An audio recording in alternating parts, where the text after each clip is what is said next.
Well, we saw some amazing scenes in Sydney yesterday with hundreds of people wearing the Star of David, waving Israeli and Australian flags, calling for an end to the anti-Semitism that swept across this country since October 7 last year. A very different type of protest compared to the pro-Palestinian marches we've been forced to endure week in and week out. No one waving terrorist flags or spitting abuse. There were, however, plenty of signs saying, "Elbow, the world is watching." One of the speakers at yesterday's rally was former Labor MP Michael Danby, and he joins me now. Michael, tell us about yesterday. Particularly, I'm interested in the feedback that you were getting from Jewish Australians who attended that march. Well, it was in Martin Place. There's about 3,500 people.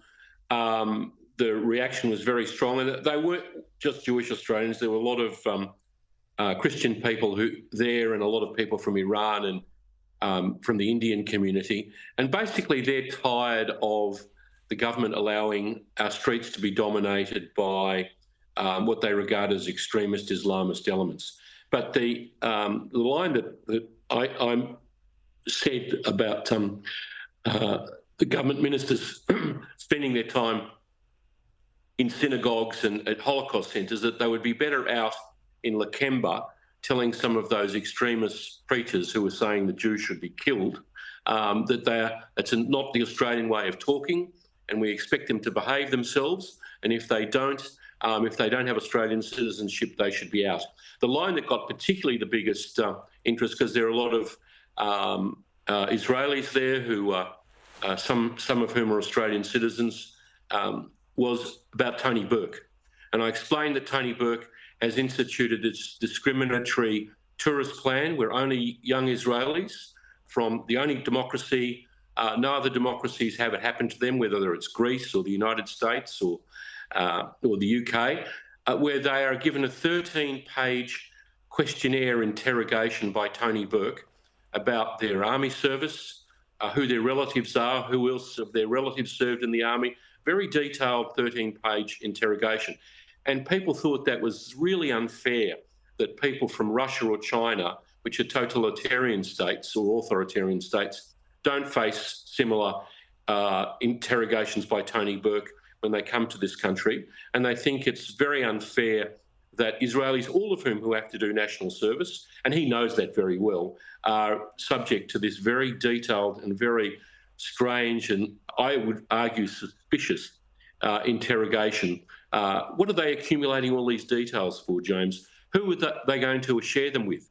And what kind of action is being taken against innocent young people who come to this country as tourists? Yeah, well, of course, these are young people from a country that I thought was one of our allies. And we're asking their young people, have you been involved in war crimes or genocide? I mean, it's just unbelievable. There was a fair bit of anger, obviously, at the Prime Minister at the rally yesterday. And I guess when you've got government ministers constantly sprouting anti-Israel messages like this.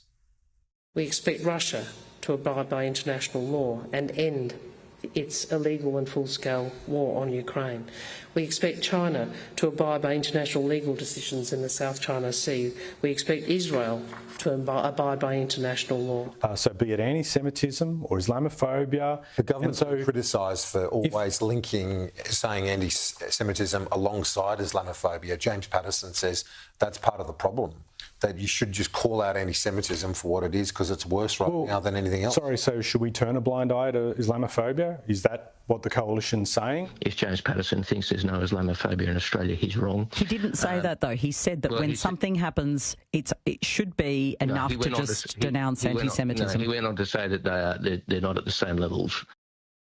I guess, Michael Danby, you can understand why so many Jewish Australians are pretty upset right now.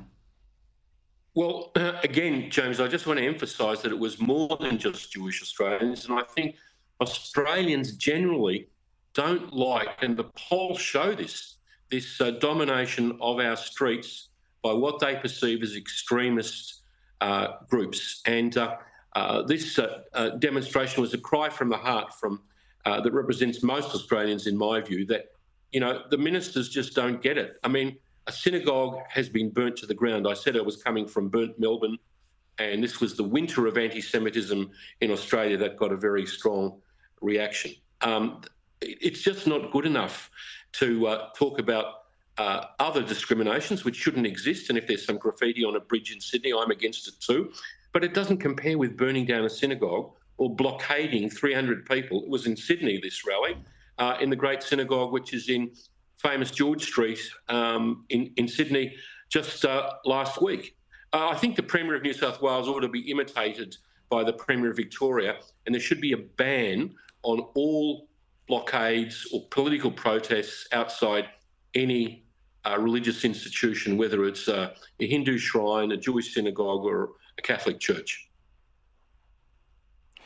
So you've got Jewish Labor MP Josh Burns, who's pushing against the grain, it appears. I mean, you've got Tony Burke, Ed Husick, Penny Wong out there, pretty anti-Israel. Josh Burns is trying to push for tougher hate speech laws to address anti-Semitism. He wants to lower the threshold for vilification and put in place exclusion zones outside places of worship so people can't protest there.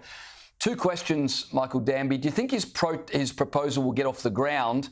But second, how do you feel about, more stringent anti-vilification laws? My concern with this is that it starts off trying to crack down on anti-Semitism, and then it gets used to stop all sorts of other speech, criticism of Islam, for instance, or other topics that become no-go zones because you run the risk of vilification. Well, condemned for their total inactivity and hopelessness, and this has been called out by Julie and Lisa, as the Australian Human Rights Commission. They haven't stepped up, they haven't been heard of, they haven't done anything. The bloke appointed by Dreyfus to head it up is hopeless. He said that he met with Jewish groups just to show that he'd met with them rather than actually taking any action. I'm not sure that we need extra laws as you do. We need to tweak the existing laws that we've got. If, for instance, incitement laws were about what people said or they intended, like gas the Jews was a threat, you wouldn't actually have to have actual gassing of the Jews or death to the Jews. But the intention is something that the police could take on. And these kinds of intentions and incitement should be criminal offences. Now, Mark Dreyfus, you can just change that easily from being a civil offence to a criminal offence.